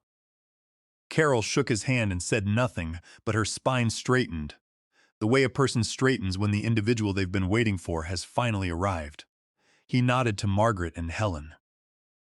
He found Harvey at the end of the table and gave him a look, not a handshake, just an acknowledgement between 2 men who already understood each other's role in this afternoon. Brent had collected himself. The color had come back into his face, replaced by something harder, the expression of a man who has been caught off guard and refuses to show it. He stood from his chair, which was either authority or flight instinct that stopped halfway. "This is a family gathering, Leo." Brent's voice was controlled but thin at the edges, like a wire pulled past its rated load. "Not a whatever this is." "Sit down, Brent," I said not loudly. "The way you say something that was never a question." Brent looked at me, then at Oliver, then at the briefcase. He sat. Oliver remained standing. He addressed the table in the same measured voice I'd heard across his desk 100 times, clear, unhurried, without theater. "My name is Oliver Hole. I'm a licensed attorney practicing estate and property law in Williamson County. I've represented Leo Sullivan for several years, most recently in connection with his wife Martha's estate." He paused. "I'm here because over the past 3 months, A pattern of activity has come to Leo's attention that directly concerns his legal rights as a homeowner and as a competent adult. Leo asked me to share the relevant facts with everyone who loves him. He looked at Brent. All of them. Brent's hand moved toward the canvas tote and stopped. He changed tactics. Mr. Holtfrank's family is perfectly capable of discussing his future without legal counsel. I think there's been a misunderstanding. You may be right, Oliver said pleasantly. Let's find out together. He unlatched the briefcase. The two clicks were the loudest sounds in the backyard. He withdrew 3 folders and set them beside Brent's cream-colored proposal, the way a card player lays down a hand. No rushing, no performance, just placing things where they needed to be. Diane's eyes moved from the folders to her husband to me and back. Her hand drifted to her abdomen, the same instinctive gesture from the evening she told me about the baby. Her jaw muscles worked beneath the skin. Brent Caldwell contacted my office on 4 separate occasions between April and June of this year. Oliver said, opening the first folder. My assistant logged each call, the dates, duration, and substance of each inquiry. He looked at Brent. Would you like to tell everyone what those calls were about, or shall I? Brent's fingers spread flat on the table, pressing down. I made general inquiries about estate planning. That's not unusual. On April 3rd, Oliver read, you asked what happens to a homeowner's real property when the owner is declared legally incapacitated. Specifically, who gains control of the asset and whether the family can initiate a sale. Carol made a sound that wasn't a word. On April 18th, you asked about Tennessee's probate process, how long it takes to transfer title after an owner's death, whether the process could be expedited. Helen's sweet tea glass touched the table with a sharp click. On May 9th, you asked whether a family member can petition a Tennessee court for guardianship over an elderly parent showing, and I'm using your exact words. Signs of diminished capacity. You asked what medical documentation would be required. The yard went so I could hear the oak tree moving. Brent cleared his throat. Those were hypothetical. I work in real estate. I think about these things professionally. Mr. Porter, Oliver's voice didn't rise. It didn't need to. I've practiced law in this county for 29 years. Hypothetical questions about a specific elderly homeowner's incapacity, asked by that homeowner's son-in-law over 3 months, are not hypothetical. Claire turned and looked at her husband, not the uncertain look from earlier. Something different, the look of a woman who has just heard something she cannot unhear, and is deciding what to do with the weight of it. Brent. Her voice came out smaller than she intended. You called his lawyer, Claire. I was planning ahead for us, for the baby. You called my father's attorney, she said, and asked how to have him declared incompetent. The words dropped onto the table like something falling from a great height.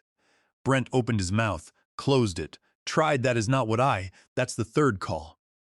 Claire's voice had gone very quiet, and in my 36 years of knowing my daughter, quiet meant she was further past the edge than shouting ever could.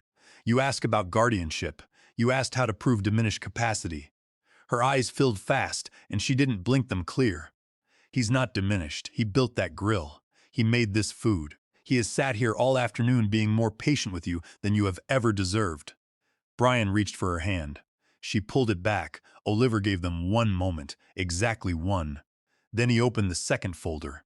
The 4th call, Oliver said, came on June 2nd, 3 weeks before the barbecue where Mr. Porter knocked Leo's dinner off the table.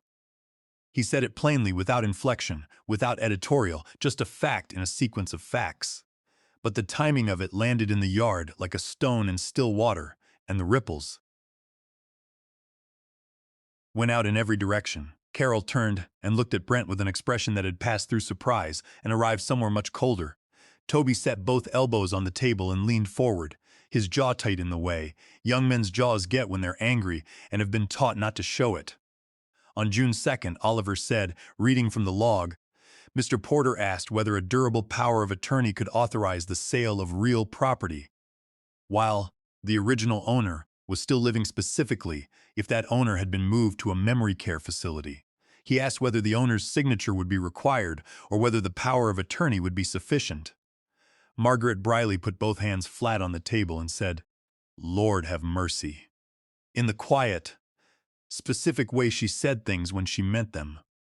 Brent pushed back from the table, not standing, just creating distance, the physical instinct of a man who wants room. You are taking 4 phone calls and constructing a narrative that Brent, my voice was calm, let him finish. Brent looked at me.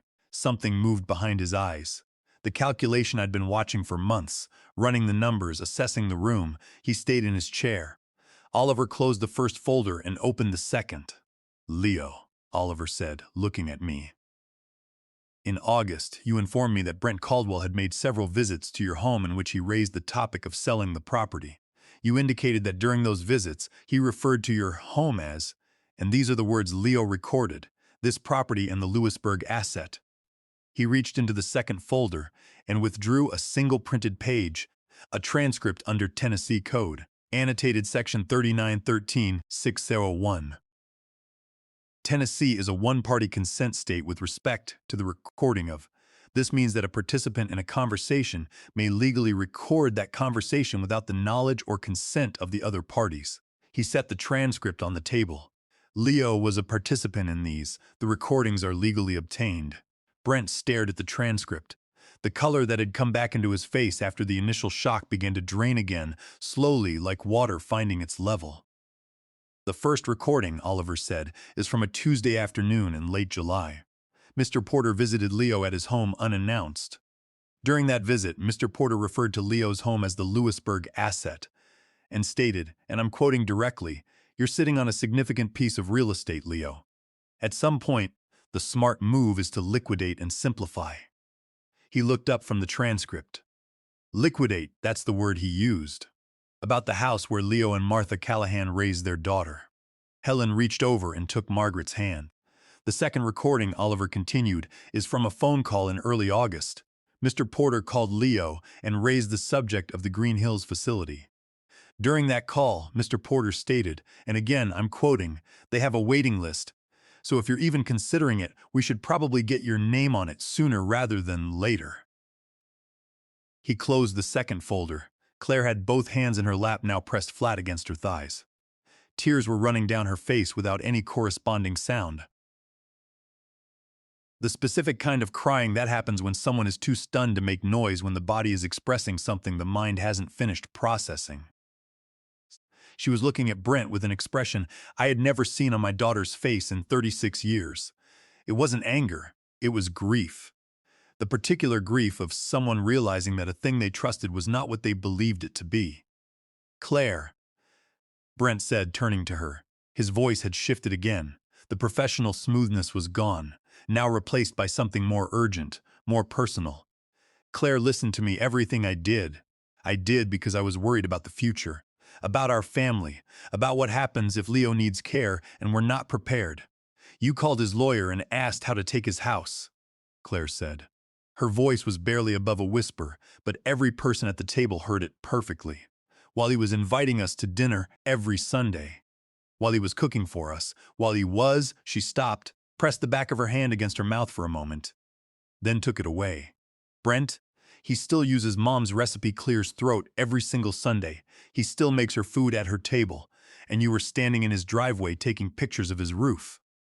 Brent's mouth opened. Carol said quietly but with total clarity, "Don't." Brent closed his mouth. Toby stood up from the table, not aggressively. He just stood the way people stand when they need to do something with their body that sitting won't accommodate. He walked to the edge of the patio and stood with his back to the table, hands on his hips, looking out at the yard. Harvey had not moved, had not changed expression. He sat at the end of the table with his thermos and his predator's cap, and the complete stillness of a man who had already said everything he was going to say before he sat down. Brent looked around the table. He looked at Carol, who was looking at the tablecloth. He looked at Helen, who was looking at Margaret. He looked at Toby's back. He looked at Harvey, who met his gaze with the flat, steady attention of a man who is not impressed and is not pretending to be. Brent looked at me. "Leo," he said, and now his voice had something in it I hadn't heard before. Not warmth, not calculation, but something thinner. Something that sounded almost like a man who has just understood something about where he is. "Leo, I think we got off on the wrong foot here. I think if we could just," Harvey Oliver said without looking away from his folder. I believe you have something to add. Harvey Simmons set his thermos down on the table with a soft, deliberate sound and stood up. Harvey didn't have a briefcase. He didn't have a folder or a transcript or a log with dates and durations written in blue ink. He had 22 years of living next door to Leo and Martha Callahan on a Saturday morning in June when he'd been trimming the private hedge and hadn't been wearing headphones. That turned out to be enough. He stood at his end of the table, the way men stand when they're not performing anything, well-balanced hands loose at his sides, looking directly at Brent Caldwell with the uncomplicated directness of someone who has nothing to protect and nothing to gain. About a month before that Sunday barbecue, Harvey said I was out front trimming the hedge along the property line. It was a Thursday morning, maybe 9:30, 10. Brent pulled up in his car. He had someone with him, younger man, dressed for a listing appointment. Dark suit, leather portfolio. Brent's chair scraped back slightly. "Harvey, I am talking," Harvey said, not loudly, but with a finality that stopped Brent mid-syllable. Brent sat back. "So they walked the property," Harvey said. "The whole perimeter, front yard along the side fence around the back." The younger man pointing things out. The roof line, the lot dimensions, the pool. Harvey paused, and in the pause the oak tree moved and the September light shifted across the yard. I figured maybe they were getting an estimate on repairs. I almost let it go. He looked directly at Brent. Then I heard what Brent said to the younger man. Harvey's voice was even factual, the voice of a man giving a deposition. He said, "Once the old man moves into assisted living, this place will sell for close to $1 million. Trent, I need you to run the comps by next week." Claire made a sound like the air going out of something. Carol's hand came down on the table flat hard, not a slam but close. She pressed her palm against the wood and breathed. Margaret Briley stood up from her chair. She was 71 years old, and she stood up the way people stand up when something has been said that requires them to be on their feet. She didn't say anything. She just stood there. One hand resting on the table, looking at Brent Caldwell, with an expression that Martha would have recognized immediately, because Martha had worn the same expression on occasion, the expression of a woman who has extended grace further than it deserved and has now arrived at the end of it. Brent's face had gone the color of old concrete. That is, I was speaking loosely. It was a professional conversation about, "You called me the old man," I said. My voice came out quieter than I expected, not angry. Just present, just there, sitting in the middle of the yard where 30 years of Sunday afternoons had happened. Brent looked at me and for 1 second, just one, the performance dropped entirely. The smooth real estate agent, the concerned son-in-law, the man with the folders, and the rehearsed warmth. All of it fell away, and what was underneath was something much simpler. A man who had been caught. "Leo, you were standing in my driveway," I said, "telling someone my house would pay for your next deal, and then you came inside and ate my food and told me you were worried about my future." The yard was quiet enough that I could hear the sweet tea settling in the pitcher. Toby turned around from the edge of the patio. His face was red at the cheekbones, the way faces get when someone has been holding anger in for a while and the container is getting full. Harvey sat back down. His part was done. He picked up his thermos and poured the last of his coffee into his mug with the unhurried manner of a man who has said what needed saying and is now prepared to let the rest of it unfold. Oliver reached into the third folder. The young man Brent was speaking to, Oliver said, was identified by his business card, which he left in Mr. Callahan's mailbox on the morning of the property walk. His name is Trent Preston. He's a licensed real estate agent with Compass Real Estate here in Franklin. Oliver set a copy of the business card on the table, the same card Harvey had handed me on that Saturday morning, now enlarged and printed on white paper. Mr. Ellis was contacted as part of the process of preparing these materials. Brent went rigid. The back gate opened. It made the same mild creak it always made. Every head at the table turned. Standing at the gate, one hand still on the latch, was a young man in a dark suit, 34 years old, leather portfolio under his arm. His face was flushed and uncomfortable in the way faces get. When a person has made a decision that took courage and is now standing on the other side of it, wondering whether the courage was sufficient. Trent Preston stepped into the backyard. He stopped a few feet inside the gate. He looked at the table. He looked at Brent. He looked at the copy of his business card sitting on Martha's picnic table in the September afternoon light. And something in his expression, some last remnant of the ambitious young real estate agent who'd walked this property in June taking notes on his phone, collapsed inward on itself. "I'm sorry," Trent said. His voice was thin and strained, the voice of someone who had rehearsed this moment and found that the rehearsal hadn't fully prepared him. He wasn't looking at Brent when he said it. He was looking at Claire. Claire stared at him with red-rimmed eyes and a face that had been through too much in the last 20 minutes to have room for surprise. "Who are you?" Carol asked, though she clearly already understood. "He's the man Brent hired to value this house," I said, so Brent would know what he was going to make when he sold it. Trent's jaw tightened. He nodded once like a man accepting a sentence that was fair, even if it was painful. "I pulled the comps," he said. "Brent asked me to run numbers on the property. I didn't at the time. I didn't know." He stopped, pressed his lips together, tried again. "When I realized that the owner was still living here, that nobody had talked to him, that it wasn't," he exhaled. "I told Brent I was out 2 months ago. I told him I wasn't going to be part of it." Brent's voice came out sharp and stripped of everything that had made it useful to him all afternoon. "Trent, you don't need to be here. This is a private Brent." Trent looked at him with the specific weariness of someone who has spent 2 months feeling bad about something and is done with the feeling. "I should have come sooner." Claire pressed both hands against her face. Her shoulders shook once hard like a sob that got stopped at the throat. Then she dropped her hands and looked at her husband. Really looked at him the way you look at something when you're deciding whether it's what you thought it was. Brent looked back at her, and in the specific terrible quality of that look between them, the way his eyes moved from her face, to the table, to the yard, to anywhere that wasn't her face. I understood that he already knew what she was thinking. He'd known since Oliver walked through the gate.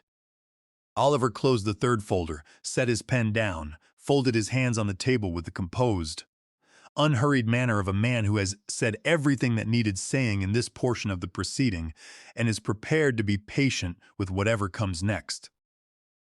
The September light was going golden across the backyard. The old oak tree threw its long shadow across the lawn. The picnic table, the one Martha had walked around 3 times in a furniture barn in Brentwood in 1994 before deciding it was exactly right, held all of it. The folders, the thermos, the sweet tea pitcher, the cream-colored proposal Brent had brought, the banana pudding Carol hadn't touched, and every Sunday afternoon that had ever happened in this yard. I looked at my daughter's face and I waited. Trent Preston stood just inside the back gate with the specific stillness of a man who has made a decision and is living in the first seconds of its consequences. He wasn't looking at Brent anymore. He was looking at Claire, at her red-rimmed eyes, and her hands pressed flat against her thighs, and the careful fractured composure of a woman, holding herself together by will alone. Something in Trent's expression said he understood more clearly than he'd expected to exactly what his involvement had cost this family. "Mr. Ellis," Oliver said, "thank you for coming." Trent nodded tightly. He walked to the edge of the patio, not sitting, just standing with his portfolio under his arm, like a man who hasn't decided yet whether he's earned the right to take a chair. 3 months ago," Trent said, "Brent came to me with what he described as a pre-market opportunity, a property on Lewisburg Pike. He said the owner was an elderly relative who was considering a transition to assisted living and that the family wanted to be prepared when that happened. He said the owner was aware." Carol looked at the tablecloth and said something under her breath that I chose not to hear clearly. "So I ran the comparables," Trent continued. "Properties in this neighborhood, this lot size, updated or not, the number came in at $920,000. Conservative estimate. Brent was very pleased with that number." Trent's voice had gone flat, in the way voices go flat when the speaker is trying to keep emotion out of the facts. He asked me to put together a preliminary listing strategy, timeline staging recommendations, which buyers to approach first. Brent's chair scraped back another inch. "Trent, you agreed to." "I know what I agreed to," Trent said, and the flatness in his voice sharpened into something with edges. "I also know what I found out afterward." He looked at Brent directly. "You told me the owner knew. He didn't know. He had no idea any of this was happening. Trent set his portfolio on the end of the table, not opening it, just setting it down like he was putting something he'd been carrying in the wrong direction. When I figured that out, I told Brent I was done. That was 2 months ago.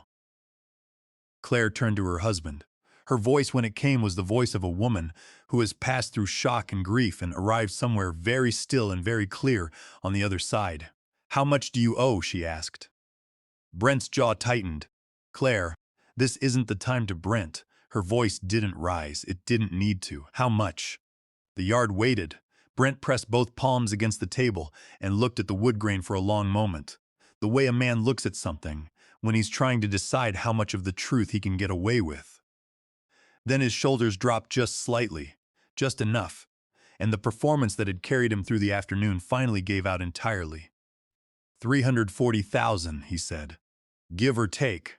The number landed on the table beside Oliver's folders, and Brent's on cream-colored proposal, and Harvey's thermos and Carol's untouched banana pudding, and it sat there in the September afternoon light for everyone to look at.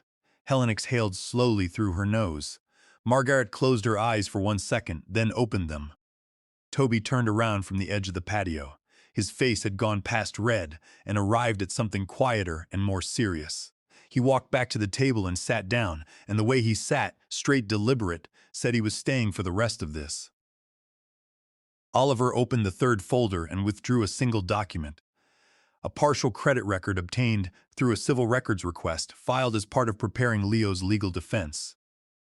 Under Tennessee law, an attorney acting on behalf of a client may request financial records relevant to an ongoing legal matter.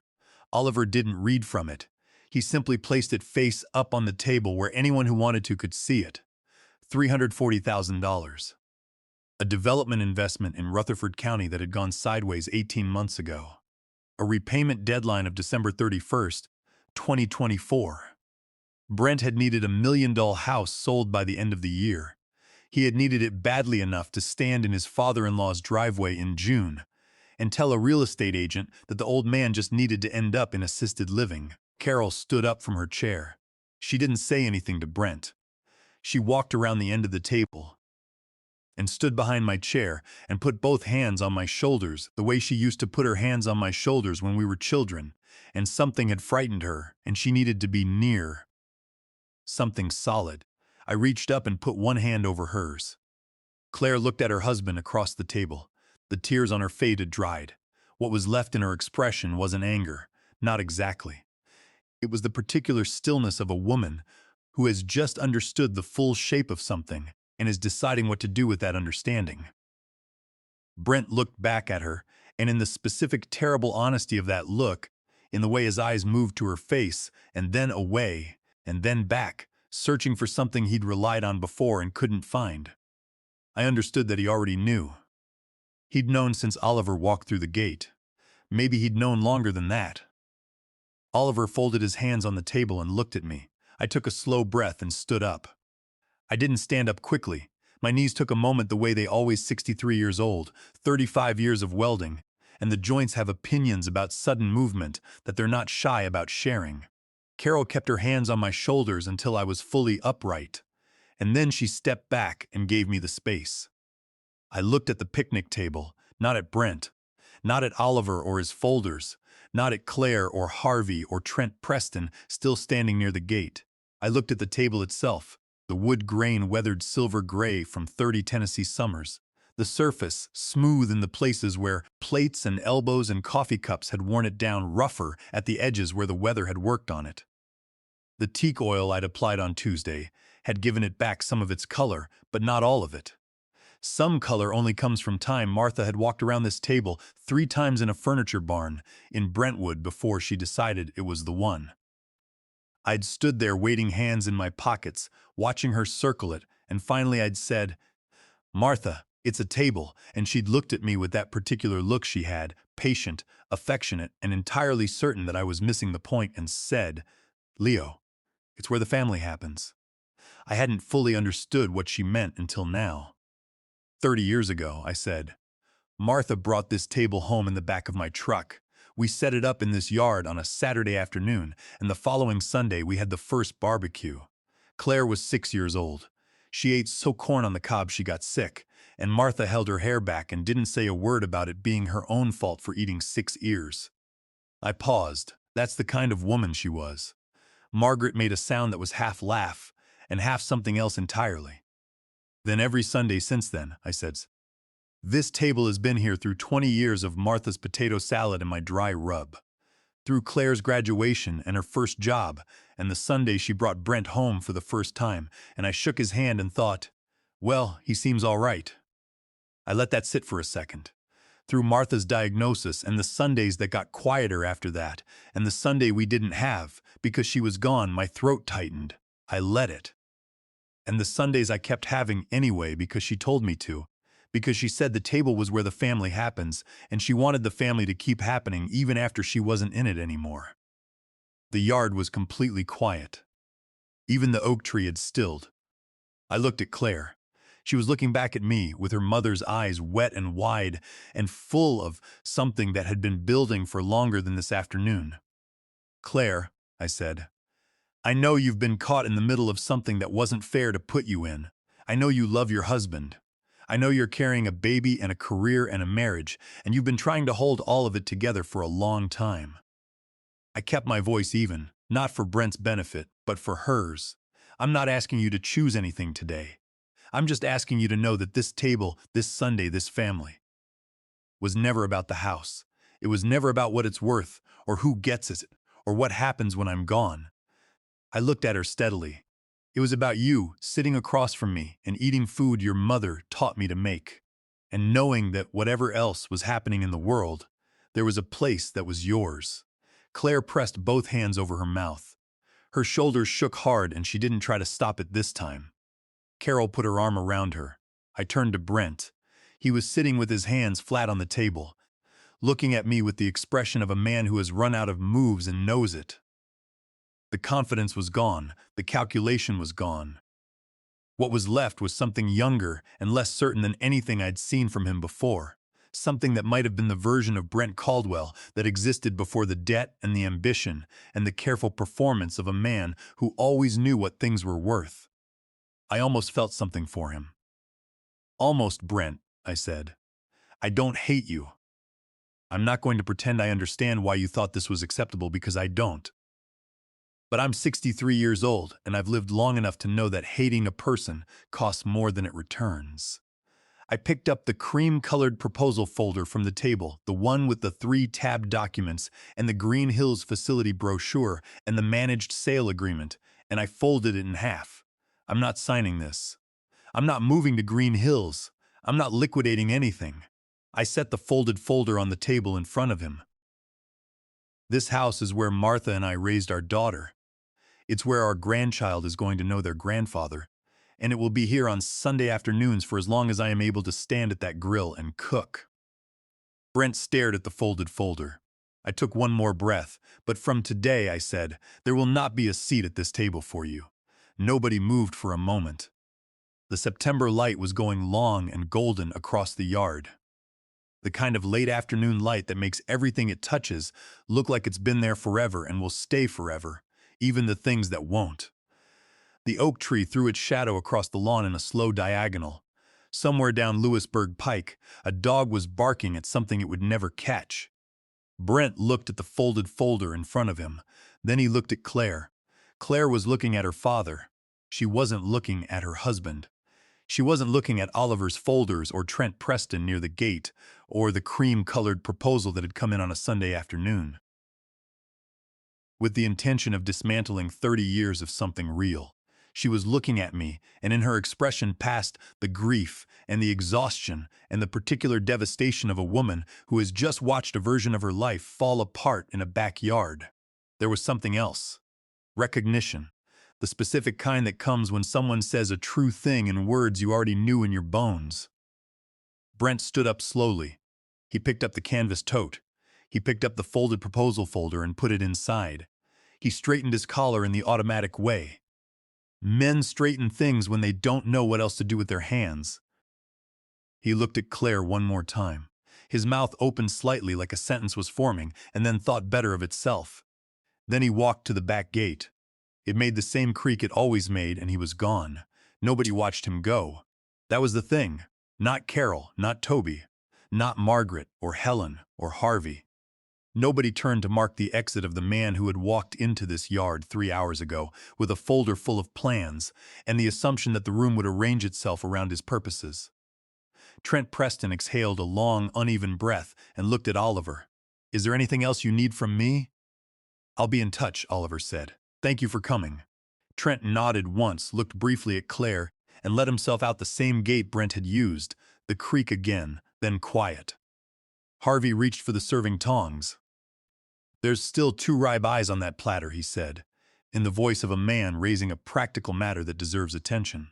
"It would be a genuine shame," Carol laughed. It came out surprised, the kind of laugh that arrives before you've decided to allow it. And it was enough to break something open in the yard, some tight-held quality that had been in the air, since Brent had reached into his canvas tote and changed the temperature of the afternoon.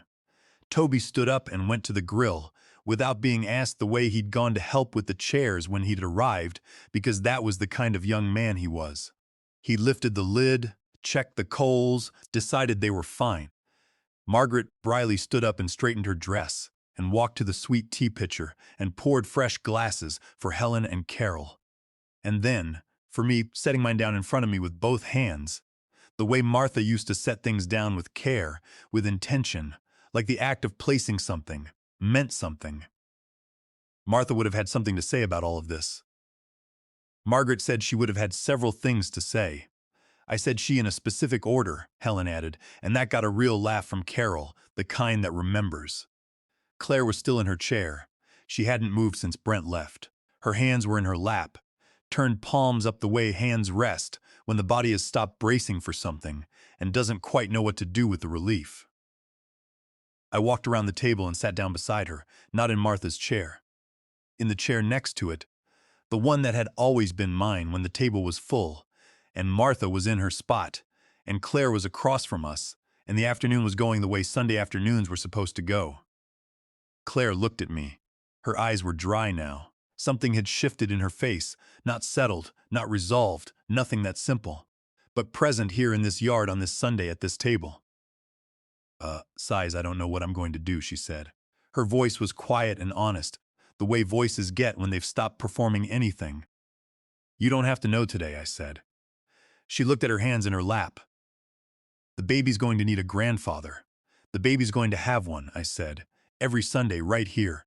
She reached over and took my hand, not dramatically, just took it the way people take hold of things they need to hold on to, and held on. Harvey set a plate down in front of me. A ribeye medium with a dark crust from Martha's dry, rubbed the brown sugar, giving it that particular sweetness that made people close their eyes on the first bite. A baked potato on the side. "Corn. Don't let it get cold," Harvey said in the tone of a man who has done his part and considers the matter closed. I looked at the plate. Then I looked at the table, at Carol and Toby and Margaret and Helen settling back into their chairs, at Oliver closing his briefcase with 2 quiet clicks, at Harvey sitting back down at his end with his thermos and his cap, at Claire beside me holding my hand, looking at the yard where her mother had spent 30 years building something worth protecting. I picked up my fork. The food was hot, the evening was warm.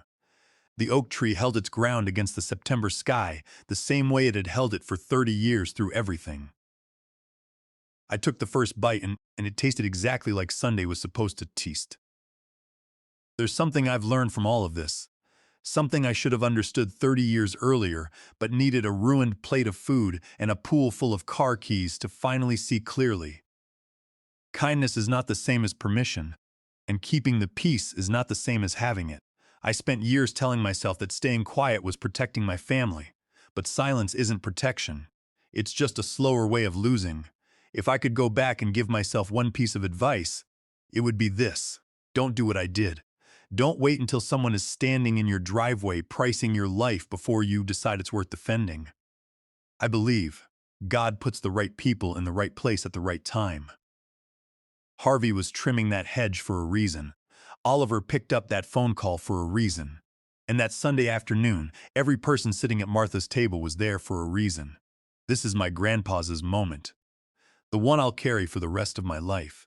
Not the confrontation, not the folders or the recordings or Brent walking out that gate. It's Claire sitting beside me holding my hand, telling me the baby is going to need a grandfather. That's the only revenge story worth telling, not the kind that destroys, the kind that rebuilds. If something in this grand pastor's touched you today, leave a comment below. Share it with someone who needs to hear it and subscribe so you never miss what comes next. Thank you for staying until the end. And one small note, some stories on this channel contain fictional elements created purely for storytelling and reflection. If that's not for you, no hard feelings. Choose what serves you best. But if you're staying, we have so much more ahead. Oliver explained that Brent's actions could arguably fall under California Welfare and Institutions Code, paragraph 15610.30, known as elder financial abuse, since he was trying to wrongfully acquire my property through deceptive assessments and undue influence. Moreover, forging my signature on any documents would immediately trigger California Penal Code Section 470 for forgery. Furthermore, Oliver informed me of the dissipation of marital assets doctrine, explaining how such schemes could be handled in family court. There was even a discussion of leveraging an infidelity clause in a prenuptial agreement. Though that didn't apply directly to my marriage, it was part of his overall strategy to completely isolate Brent's assets. The smell of grilled ribeye filled my backyard as my family gathered for our Sunday barbecue, a tradition my late wife started over 30 years ago. I had just picked up my fork when my son-in-law smirked, swept his arm across the table, and sent my steak crashing onto the patio. At your age, old man, you don't need steak. Everyone froze. I calmly picked up his luxury SUV key, walked to the pond, and dropped it in. It's only a car key. The smell hit me.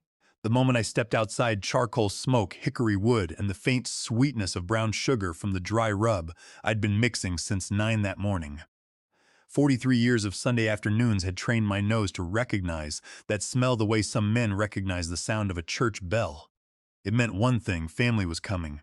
I'm Leo Sullivan, 63 years old, retired welder, 35 years, at a structural steel plant outside Franklin, Tennessee. My knees sound like gravel in a tin can when I climb stairs. My lower back starts complaining around 2 in the afternoon, and I've got a hearing aid in my left ear that whistles when the humidity gets above 70%. None of that matters much on Sundays. Sundays belong to Martha. My wife started this tradition 30 years ago, back when Claire was barely old enough to reach the picnic table without standing on her toes. Martha believed, truly believed the way she believed, in morning coffee and public school teachers, that a family that eats together stays together. She'd spend all of Saturday marinating the meat, ironing the tablecloth, calling relatives she hadn't spoken to in weeks, just to make sure they knew they had a seat waiting. Martha passed 3 years ago. Pancreatic cancer 7 weeks from diagnosis to the last morning I held her hand in our bedroom. But the Sundays didn't stop. I wouldn't let them. Every week I pull out the index card she kept taped inside the spice cabinet. Her handwriting faded blue ink corners soft from years of being handled, and I follow it exactly. Garlic powder first, then smoked paprika, coarse black pepper, a pinch of brown sugar last, because Martha said the sugar was the secret nobody ever guessed. That Sunday, the 3rd week of June, I had 4 ribeyes resting under foil and the baked potatoes wrapped in aluminum foil sitting on the upper rack. The backyard looked the way Martha always wanted it to look. The old oak throwing shade across the lawn, the garden hose coiled neat beside the spigot, and the long wooden picnic table she'd picked out herself at a furniture barn in Brentwood back in 1994. She'd walked around that table 3 times before she decided. It needs to be big enough for everyone, Leo, she'd said, even the ones we haven't met yet. Harvey Simmons from next door arrived first the way he always did, carrying a 6-pack of Coors and wearing the same faded Nashville Predators cap he'd worn to every barbecue since 2009. Harvey was 68, a retired electrician, and had been my neighbor for 22 years. He'd been at Martha's funeral. He'd been at my kitchen table the week, after talking about nothing in particular for 3 hours, because he understood that sometimes a man just needs another voice in the room. "Smells like a Sunday," Harvey said, dropping into his usual chair at the end of the table. "Always does," I said. Claire arrived 20 minutes later with a bowl of potato salad covered in plastic wrap, her dark hair pulled back, wearing her nursing scrubs because she'd come straight from a half shift at Williamson Medical. My daughter, 36 years old, smart as a whip, with Martha's eyes and her mother's habit of talking with her hands when she got excited. Behind her came Brent. Brent Caldwell was 39, tall, square, jawed with the kind of easy smile that real estate school must teach somewhere between contract law and commission structures. He sold luxury homes in the Brentwood and Franklin corridor, the kind of houses with three-car garages and wine cellars that people who grew up in houses like mine spent their whole careers building. He was dressed in pressed khakis and a collared shirt on a Sunday afternoon, which told you something about him right there. He shook my hand the way men do when they want you to notice the firmness of their grip. "Leo," he said, "smells incredible out here." "Help yourself to a drink," I said. The afternoon moved the way good summer afternoons do, slow and easy, full of small talk and the sound of the Cardinals game drifting out from the garage radio. Harvey argued with my nephew Toby about truck engines. Claire told a story about a kid at the hospital who'd swallowed a Lego brick and the look on the parents' faces when the X-ray came back. I laughed until my eyes watered. Then Brent set his glass down and looked at my plate. I just cut into the first ribeye, cooked exactly the way Martha liked it. Medium with a dark crust, when Brent leaned back in his chair and said loud enough for the whole table to hear, "That's a pretty serious steak for a man your age, Leo." I looked up. He was smiling, but his eyes weren't. "I earned it," I said. Sure. He reached across the table, I thought, for the barbecue sauce, and his forearm swept clean across my plate. The ribeye, the baked potato, the corn on the cob, everything went over the edge and hit the stone patio with a crack that stopped every conversation at once. Brent glanced down at the mess on the ground. Then he shrugged, picked up his burger and said, "At your age, skipping the red meat isn't the worst idea in the world." Nobody laughed. Not Harvey, not Toby, not Claire. I sat there for a moment, hands flat on the table, feeling the heat rise up through my chest into my throat. 63 years old, and the first instinct my body had was to apologize. Isn't that something? Another man humiliates you in your own backyard, and your gut reaction is to smooth it over so nobody feels uncomfortable. Martha would have hated that about me. I looked at the mess on the patio. 3 hours of preparation on the ground, Martha's dry rub soaking into the concrete, and then I looked at the table. Brent's key fob was sitting right next to his glass. Black leather BMW logo. The SUV he'd parked in my driveway was worth more than I'd made in 3 years at the plant. I picked up the key fob. Brent frowned. "Leo, what are you?" I walked to the edge of the pool. 8 feet of water, still and blue in the late afternoon sun. Clear as throat. I held the key fob over the surface for exactly 1 second, then I let it go. It hit the water with a clean, quiet splash and disappeared. I turned around. "It's just a car key." Brent's face went the color of raw dough. He shot up from his chair so fast it scraped back across the stone.